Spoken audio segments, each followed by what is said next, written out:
All of his co-workers were gone. What could it mean? Stanley decided to go to the meeting room. Perhaps he had simply missed a memo.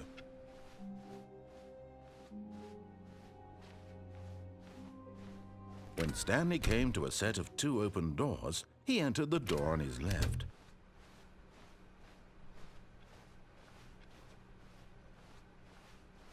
Yet there was not a single person here either. Feeling a wave of disbelief, Stanley decided to go up to his boss's office. Coming to a staircase, Stanley walked upstairs to his boss's office.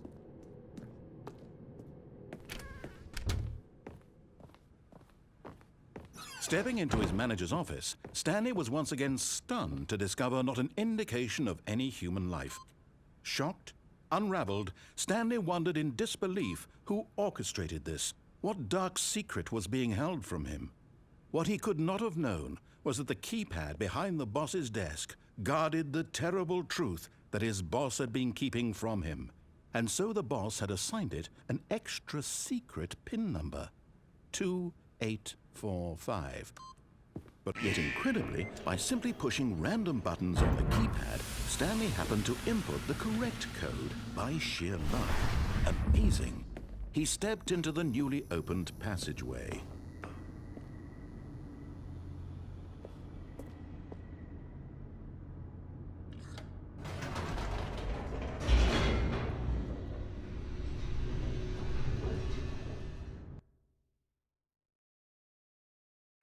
Descending deeper into the building, Stanley realized he felt a bit peculiar. It was a stirring of emotion in his chest, as though he felt more free to think for himself, to question the nature of his job. Why did he feel this now, when for years it had never occurred to him? This question would not go unanswered for long.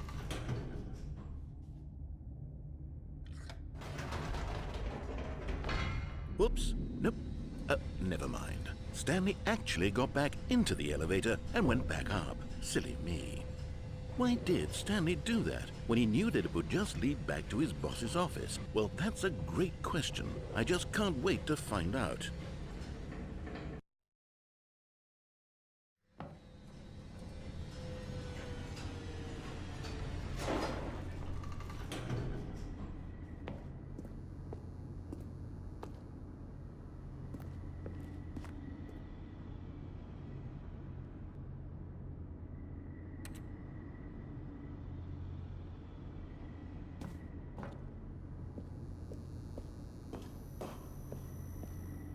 Here we are, Stanley. It's your boss's office. Exactly the way it was before you got onto the elevator. It's still just exactly what it is. What a decision you've made to come up here and look at the office again. This has fleshed out the plot of the story in new and fascinating ways I could have never anticipated. It's that keen eye for storytelling that you have, an incisive rapid fire of critical plot points, one after the other, weaving a rich tapestry of uncompromising narrative. Wow! I'm bolted to the edge of my seat. It's done downloading now. Incredible. Now he's getting back into the elevator and going down again. Anyway. Ladies and gentlemen, how does he keep coming up with all of this?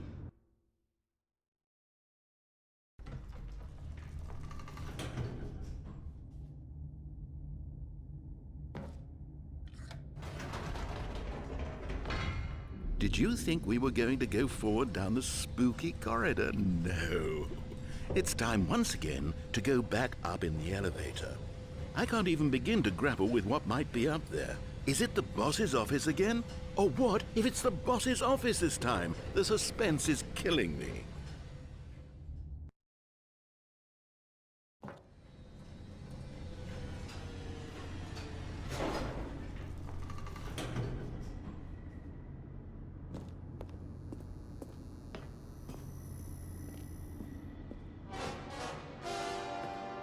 Oh my God, it's the boss's office. This absolutely changes everything for me. Give me a timeout here for a minute while I process this.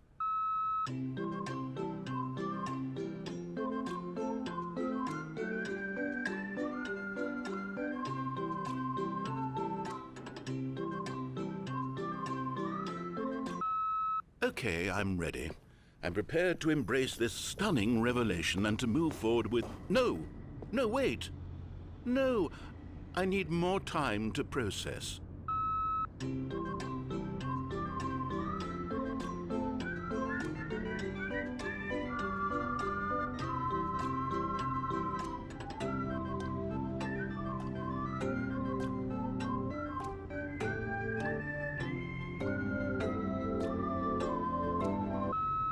All right. I have fully come to terms with it. I have made space in my worldview for this astonishing new reality. As before, I turn to your expert eye for gripping narrative, Master Stanley. Of course. Going back down in the elevator. How did I not anticipate it? I mean, sure, now it's obvious, but you have to understand that 30 seconds ago, this kind of thing had never been attempted before. I had no frame of reference to even anticipate it. That's just how revelatory Stanley's decision-making is. A breath of fresh air in a landscape of storytelling that has grown stale and repetitive.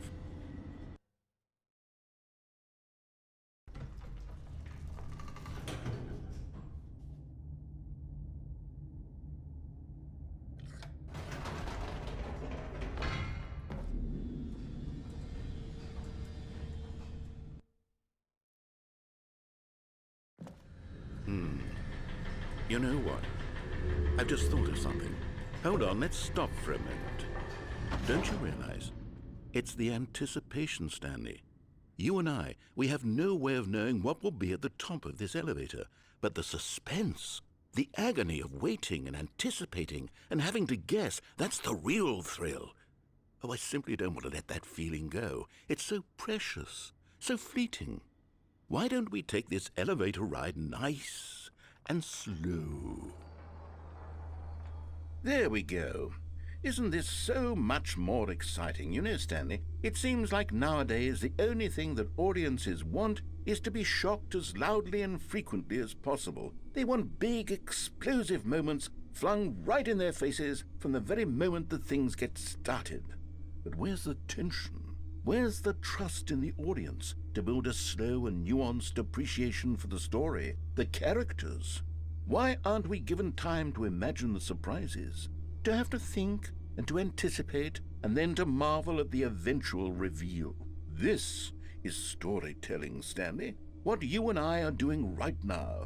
This is the most exciting narrative to be developed in years, and it's really all because of you. You're the one who took this bold step of revisiting the exact same locations over and over. Truly, I mean it. This is unique and different. It's not like anything else out there. You see, I want stories that surprise me, Stanley. I want to have to think. I want to be engaged and not pandered to. We're being fed such unimaginative drivel all the time, and we all know it, which is why we're so starved for content that makes us feel sharp and vital and alive. That's why people like you so much, Stanley, because you're not afraid to spit in the face of tradition. You're a role model, you know? People look up to you. Which is why, oh, I didn't know when to spring this on you, but, well, I've gathered a little press conference for you, so that you can talk about your work and your storytelling and your life. Yes, I know you're not much for the public eye, but I thought it would especially mean a lot to the people who have been following you from the beginning. They really look up to you, Stanley. I don't know if you realize the impact you have on them. This is the kind of gesture that might leave a tremendous impact on them for the better. Oh good, we're here. Okay, the room where we're holding the press conference should be just around the corner here somewhere.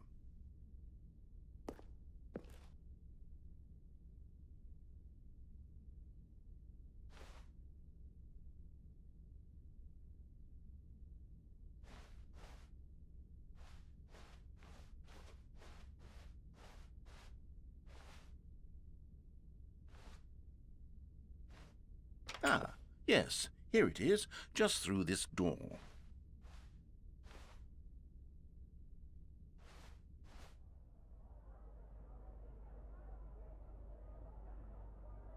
All right, are you ready? I've told them you're going to speak a little bit about the nature of surprise in storytelling and what it means to craft a truly unpredictable narrative. Oh, don't worry, You'll do great. Just be yourself and speak from the heart. I'm really proud of you, Stanley. Okay, it looks like they're ready for you. Go get 'em.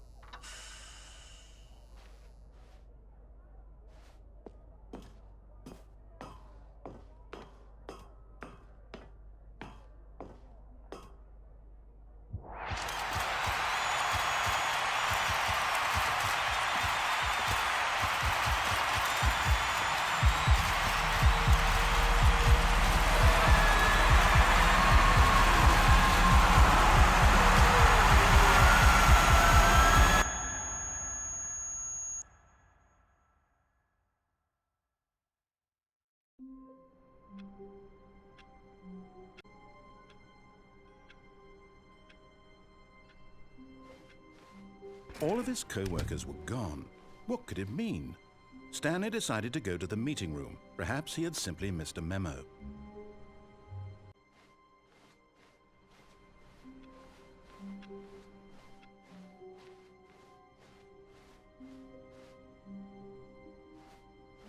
When Stanley came to a set of 2 open doors, he entered the door on his left.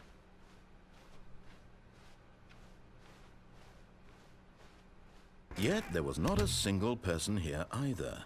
Feeling a wave of disbelief, Stanley decided to go up to his boss's office, hoping he might find an answer there.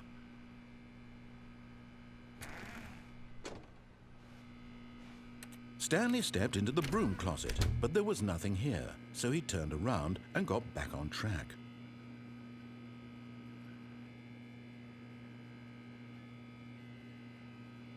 There was nothing here. No choice to make, no path to follow, just an empty broom closet. No reason to still be here.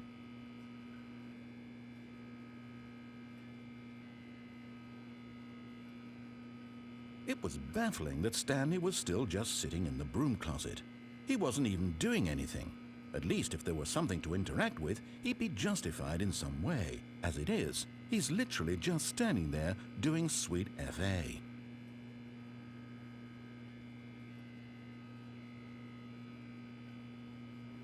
Are you really still in the broom closet? Standing around doing nothing? Why? Please offer me some explanation here. I'm genuinely confused.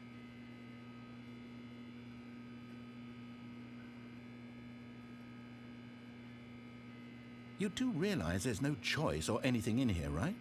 If I'd said Stanley walked past the broom closet, at least you would have had a reason for exploring it to find out.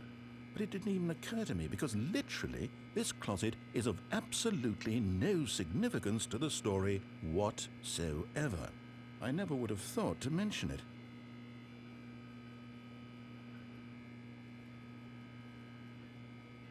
Maybe to you this is somehow its own branching path. Maybe when you go talk about this with your friends you'll say, "Oh, did you get the broom closet ending? The broom closet ending was my favorite." I hope your friends find this concerning.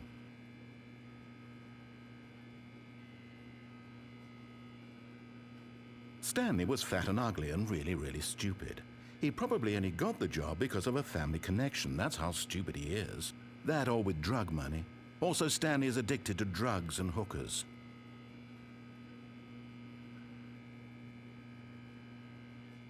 Well, I've come to a very definite conclusion about what's going on right now. You're dead.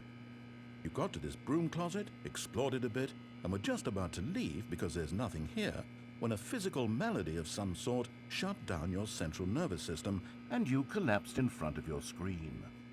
Well, in a situation like this, the responsible thing is to alert someone nearby so as to ensure that your body is taken care of before it begins to decompose. Hello? Anyone who happens to be nearby? The person at this computer is dead. They have fallen prey to any number of your countless human physiological vulnerabilities. It's indicative of the long-term sustainability of your species. Please remove their corpse from the area and instruct another human to take their place, making sure they understand basic first-person video game mechanics and filling them in on the history of narrative tropes in video gaming, so that the irony and insightful commentary of this game is not lost on them. All right, When you've done that, just step out into the hallway.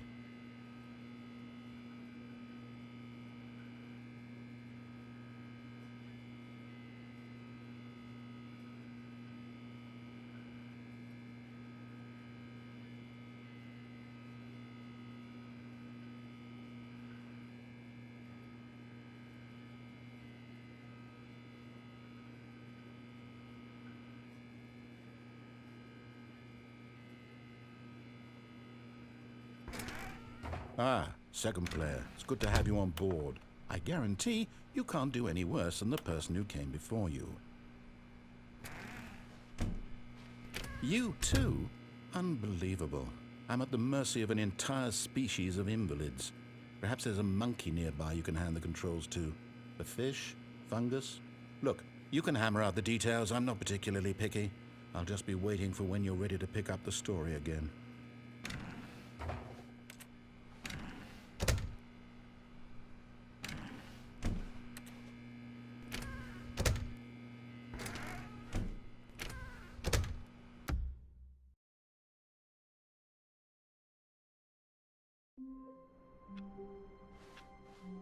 All of his co-workers were gone.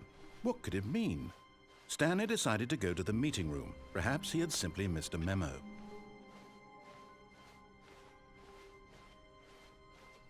When Stanley came to a set of 2 open doors, he entered the door on his left.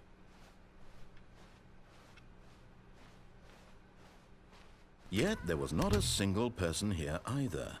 Feeling a wave of disbelief, Stanley decided to go up to his boss's office, hoping he might find an answer there. Oh no, no, not again. I won't be part of this. I'm not going to encourage you. I'm not going to say anything at all.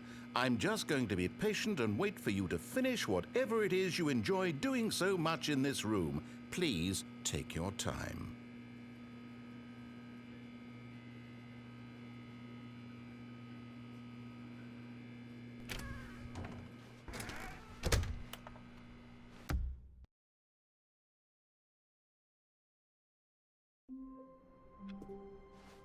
All of his co-workers were gone. What could it mean? Stanley decided to go to the meeting room. Perhaps he had simply missed a memo.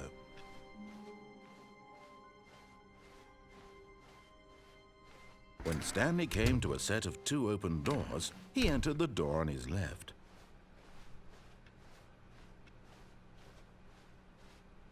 Yet there was not a single person here either. Feeling a wave of disbelief, Stanley decided to go up to his boss's office, hoping he might find an answer there.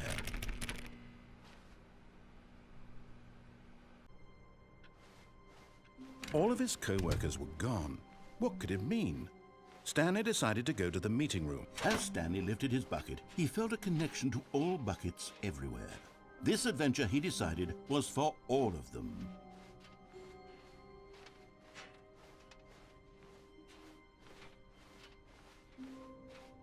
Stanley clutched the bucket tightly to his chest and entered the door on his left. Still no one was here. Stanley needed the bucket's warmth and comfort now more than ever. Perhaps his boss's office was where, coming to a staircase, Stanley and the bucket walked upstairs to the boss's office.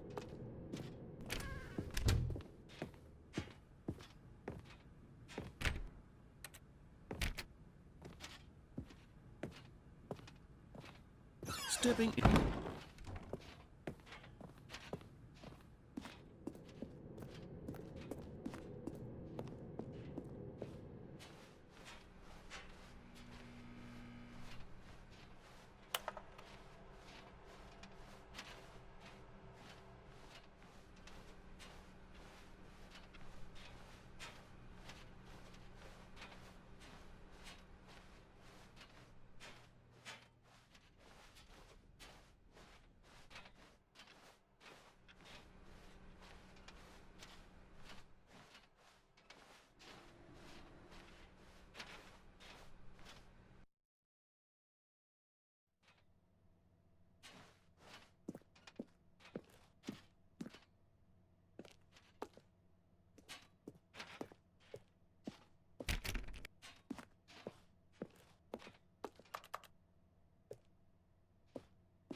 there's a few things I need you to pick up on your way home from work today.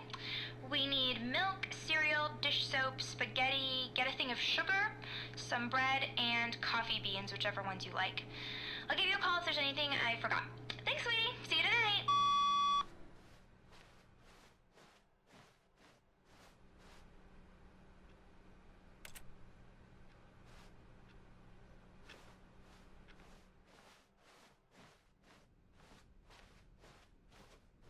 When Stanley came to a set of 2 open doors, he entered the door on his left.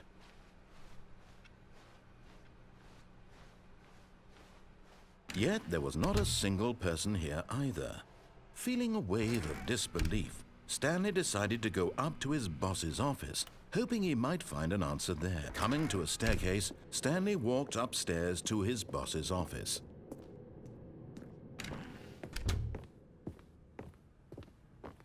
Stepping into his manager's office, Stanley was once again stunned to discover not an indication of any human life. What could it mean? Stanley wondered aloud to nobody. He began while Stanley was in such a rush to get through the story as quickly as possible, he didn't even have a single minute to just let the narrator talk. That kind of anxiety isn't healthy, so he relaxed for a few moments with some calming New Age music.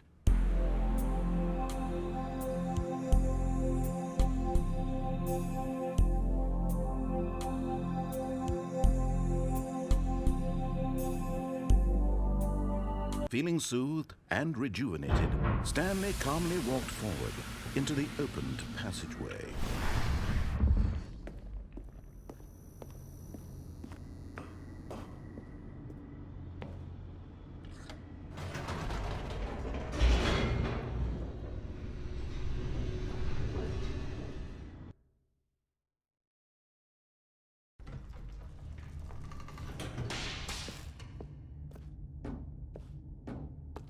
Stanley walked straight ahead through the large door that read Mind Control Facility.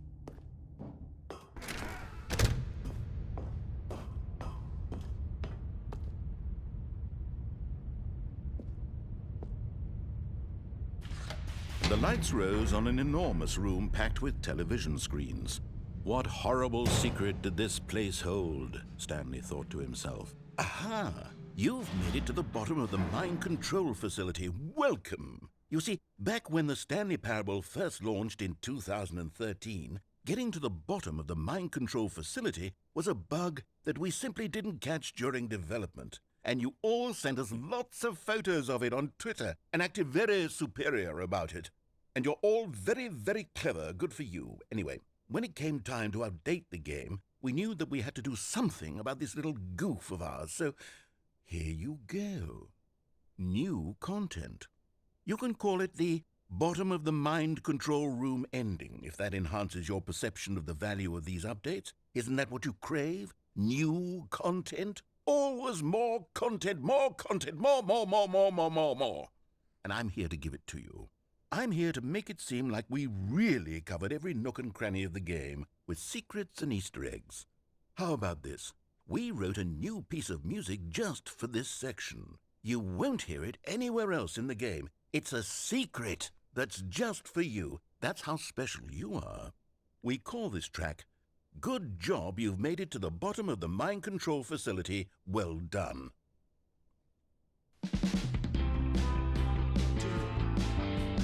Good job, you did it. Good job. 3, 2, 1. Good job, you made it to the bottom of the mind control facility. You jumped on the catwalk. You should have been careful. You should have been careful. It used to be a bug, but now it's an ending. Now it's an ending. I believe in you. I believe in your ability to cross this barrier and chase your dreams. But railings don't mean anything. Good job, you did it. Good job, you did it. Good job, you did it. Good job, you did it. Good job, you did it. Good job, you did it. Good job, you did it. Good job, you did it. Good job, you did it. Good job, you did it.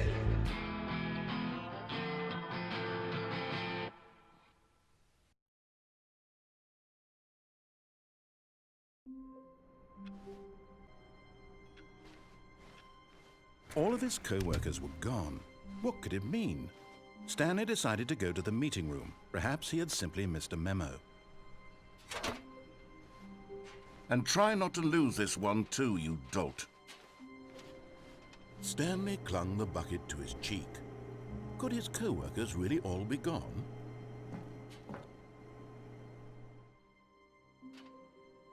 Yes, whispered the bucket into Stanley's ear.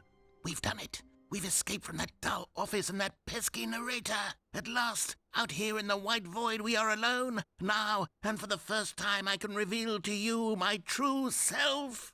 The bucket began to tell Stanley of its life and its history, of the countless wars it witnessed, desecrating the land and lives of untold numbers of innocent humans, and the bucket's own complicity therein, of sadness and regret, and the many years it spent dwelling on the actions it might have taken to curb the madness and the decay, if only it had been stronger, of hope and redemption, and its crusade to uplift the stock of life for the common man, to manifest justice where none existed, and the bittersweet reality of time, to see one's dreams and wishes met halfway, meted out in parcels like charity, and abandoned as soon as the warm glow of inspiration begins to dim. The opportunities to do so much more. There was so much it could have done, perhaps, the bucket wondered to itself. Perhaps if it had seen its own darkness with a clearer perception. This was way too much for Stanley. What are you talking about? He screamed. You're a bucket! To this, the bucket furrowed its brow. No, Said the bucket. not since the evil wizard Gambhorata first ensnared me in his machinations as payback for the sacred amulet I stole from his treasured vaults. I was young back then and could not conceive the ramifications of— No! Stanley screamed even louder this time. This is stupid! You are a bucket! This is so stupid! Why are we even doing this? As Stanley screamed and screamed and screamed, the bucket revealed its true form, transforming into a mighty beast of untold power, its fangs glistening like—